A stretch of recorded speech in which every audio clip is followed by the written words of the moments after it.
I'm assuming. That's right. Okay. Now, how old were you when you got diagnosed with type 2 diabetes?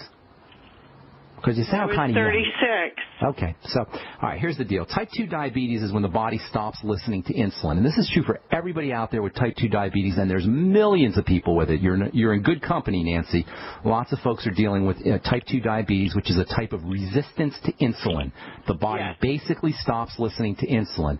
The reason the body stops listening to insulin is because it's been bombarded with insulin for decades, and over the course of time, the body just stops listening. Whenever something happens over and over and over again, the body tends to tune down its receptivity. It's kind of like when you go to a rock concert and the music's really, really, really loud. Over the course of time, your ears adjust to the sound of the music, and you kind of get less, your ears become less sensitive to the noise. Well, the same thing happens to cells. They become less sensitive to chemicals that they're bombarded with all of the time. So the trick to making your cells more sensitive to insulin is to reduce the secretion of insulin by eating less insulin-spiking foods. This is the number one strategy and the most powerful non-medical strategy, the most powerful strategy that you could ever use for reducing your reliance on drugs if you have type 2 diabetes. Reduce your intake of insulin-spiking foods. Now, the second strategy is going to be to sensitize your body's response to insulin with nutritional supplements. I'll tell you about that in a second. But first and foremost, simply by reducing your intake of fruit juices and breads and pastas and cereals and certainly cakes and candies and anything sweet, just by reducing your intake of these kinds of foods, you will begin to resensitize your body to insulin. It's very ironic that the American Diabetic Association tells you to eat many of these kinds of foods, especially what they call whole grains. I'm telling you don't want to eat those kinds of foods. How ironic is it that as we've had more and more input from the American Diabetic Association, we've had more and more diabetes. Clearly what they're telling us is not working. And from a biochemical perspective, it can't work because whole grains and the kinds of foods that they recommend that you eat are insulin-spiking foods. The more insulin your pancreatic cells are making, the less likely your cells are going to be to listen. So what you have to do is you have to reduce your intake of these foods. That move alone, simply by doing that alone, you're going to begin to resensitize your cells' ability to your cells' listening ability. They'll be listening better to insulin. Fasting can also help. Intermittent fasting can also help resensitize your insulin, your cells' insulin sensitivity. Now, really? And that alone is all you need to do, really. There's more, but that alone will make a huge difference. The second thing you want to do is you want to start to take in nutrients that sensitize a cell to insulin, and there's many of them. The B vitamins are probably the most important, and specifically vitamins B1 and B3, maybe B12 and biotin as well, can have a resensitizing properties. That B1 is thiamine and B3 is niacin. You'll get all of those in the Beyond Tangy Tangerine. Personally, if it was me, I'd be throwing in 100 milligrams or so of timed release niacin, which you can get from a health food store. Vitamin B12, as I say, can also resensitize cells to insulin, and so can the B vitamin biotin, and the B vitamin-like substance choline can have that effect too. There's some amino acids that can have a resensitizing effect. Taurine and arginine stand out in importance, maybe a gram or two of arginine powder every day, and then maybe 100 to 500 milligrams of taurine every day can have a nice resensitizing effect. Then there are minerals that can resensitize cells' response to insulin. Probably the two most important are chromium and vanadium. Both of those are found in the Sweeties product. I'd be using a couple of Sweeties after all of your meals. Zinc is also extremely important for the sugar response. 50 milligrams a day of zinc picolinate is a must-have for everybody, really, but especially if you're dealing with diabetes, type 2 diabetes. You always want to balance out your zinc with copper, maybe 2 to 4 milligrams of copper. And magnesium is also stupendously important for helping the body with its insulin response. I'd be using the OsteoMag product from Youngevity or taking a magnesium supplement, maybe 1,000 to 2,000 milligrams a day.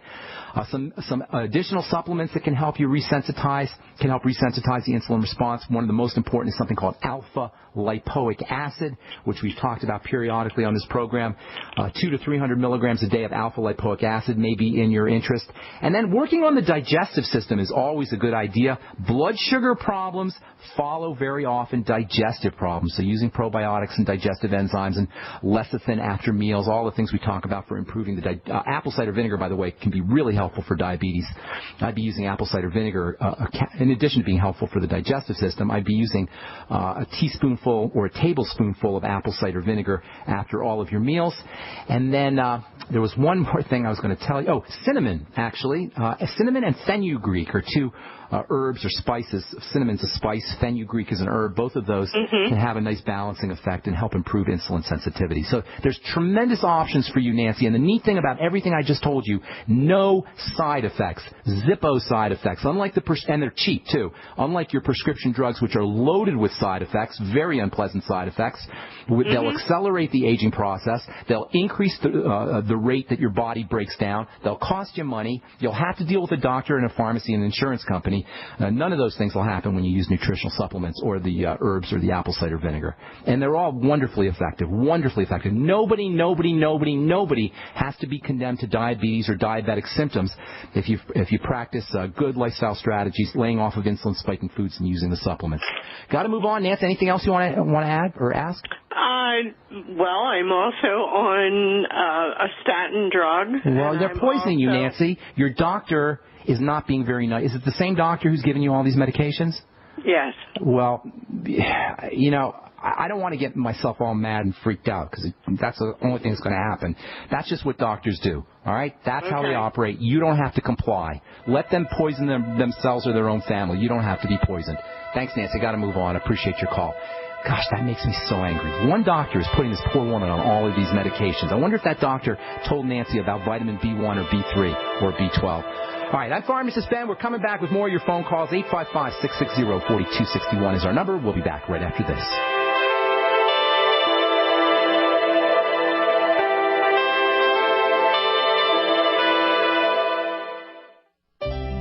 My name is Kay Swirling, and I am in the early part of my 10th decade. I want to discuss the issue of pharmaceuticals versus minerals and vitamin supplements. I remember a discussion between my mother and me. It was at that time that canned vegetables and fruits were introduced into the U.S. market. It was some time before my mother and others felt comfortable with food in cans. That was also the time when drugstores offered for sale cough syrup and aspirins and not much else. Let's fast forward to this decade, the here and now. Simple drugstores are large corporations with the message that they are the ones who have the power to cure human ills. Meanwhile, the battle continues with minerals and vitamins being the answer to human ills. Who will win the battle? I believe and hope it will be the belief in the power of vitamins and minerals over that of the toxic chemicals in prescription drugs. What do you think? So we decided to upgrade the look of our home. You know, improve the curb appeal. We decided to add the look of stone to the exterior. We really like the stacked stone look. Yeah, but when I checked into the price, it was ridiculous. No way could we afford it. Then a friend told me about Genstone. Genstone. Genstone comes in lightweight panels made of polyurethane. They've actually engineered the hassle out of installation. No mortar, no mesh. It was easy. Even I could do it. We just screwed the panels to the wall and it looks like stone. I mean, it really looks like stone. Yeah, from the box to the wall in minutes. We love the look of our home now. And Genstone is durable, comes with a 25-year warranty, and offers additional R-value for insulation. If you want the look of stone at a price you can afford, call Genstone at 855-955-STONE. Trust me, you'll save money. And you'll love the look. 855-955-STONE. That's 855-955-7866. I will never forget the day my son Jeremy told me he hated me and slammed the door in my face. I'm behavioral therapist Janet Lehman. Behavior problems can turn the child you love and your life into a nightmare. That's why my husband James and I created the Total Transformation, the step-by-step program that shows you how to fix the worst behavior problems and get your child to respect and listen to you again. No matter what the behavior, defiance, backtalk, angry outbursts, disrespect, we can help you stop it. Now you can get the Total Transformation for free. All you need to do is get the program and let us know how it works for you. You can keep it forever for free. Limited number of free programs available. Call now. 1-888-912-1595. 1-888-912-1595. That's 1-888-912-1595. 1-888-912-1595.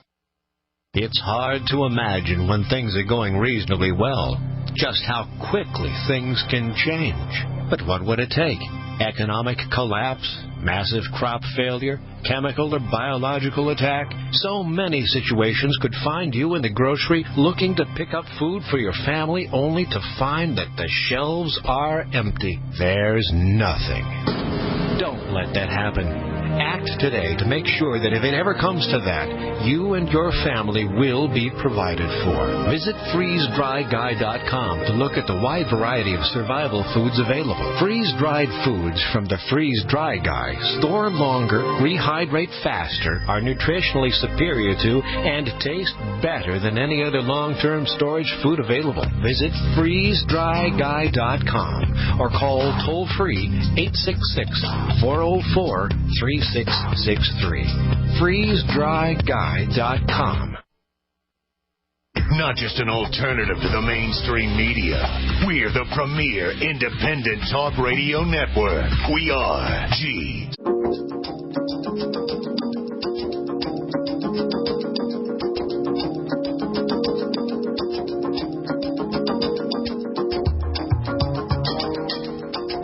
All right, we are back on the bright side. I am Pharmacist Ben. 855-660-4261 is our number. Let's go out to California and welcome Jim to the bright side. Welcome, buddy. What's going on? Well, I've got a friend that's got pulmonary hypertension. Okay. Suggestions for him? Yeah, lots of stuff. Pulmonary hypertension is high blood pressure that's related to the respiratory system, and it's especially connected to the stress response, as we were talking about earlier on the program. First thing that you want to do is you want to relax the body. Lots of ways to do that. Mental relaxation strategies, emotional relaxation strategies. I'm not going to get too much into that. But as I was talking about at the beginning of the program, hot tubs, hot baths, breathing techniques, all of these can help relax the body, and they can help relax hypertension. Pulmonary hypertension, as it regards the lungs, can be very, very serious, by the way. It's nothing to mess around with. From a nutritional standpoint, reducing your intake of fast-burning sugars can help relax pulmonary hypertension issues. Using the nutrients that help you stabilize sugar also have a relaxing effects on hypertension.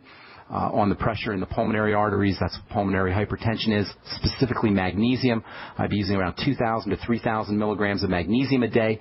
You want to take higher amounts of magnesium at nighttime because it does have quite a significant relaxing effect. Vitamin C is super, super important for all respiratory issues, and it also has antihypertensive effects. I'd be using 1,000 to 2,000 milligrams minimum of vitamin C a day, but anywhere from 5,000 to 10,000 milligrams is not too much vitamin C. You'll get vitamin C as well as magnesium in the Beyond Tangy Tangerine product from Longevity.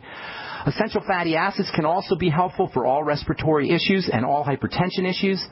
I'd be using the omega-3s from the Ultimate EFAs. Omega-3s have a more relaxing effect, have a significant anti-inflammatory and relaxing effect. Omega-6s have the opposing effect.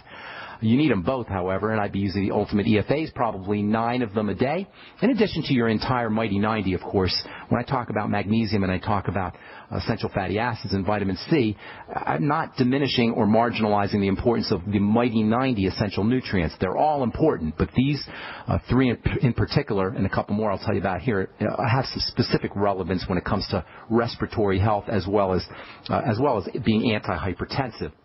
Vitamin E is super, mega important for the lungs and for the heart and for the blood vessels. You're not going to find vitamin E in foods very well, so you might want to get on about 400 international units of vitamin E a day. Vitamin E also has a nice blood thinning effect, and pulmonary hypertension can sometimes cause blood clots, which can really be a problem. So keeping the blood flowing smoothly is also very, very important. Vitamin E can help you with that.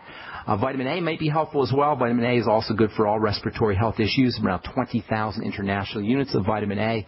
Lots more you could do. N-acetylcysteine can also be helpful. I'd be using maybe 500 to 600 milligrams of N-acetylcysteine. Most importantly, please understand, pulmonary hypertension is serious, serious business. Pulmonary hypertension can cause problems with shortness of breath and chest pain, racing heartbeat, and as I say, blood clots are possible, if not likely, over the course of time. And the worst thing that can happen is heart failure, and that's the most common cause of death in people who have pulmonary hypertension, and it is not insignificant. There's no cure necessarily for pulmonary hypertension, but you can reverse it if you do lifestyle changes, especially relaxation techniques,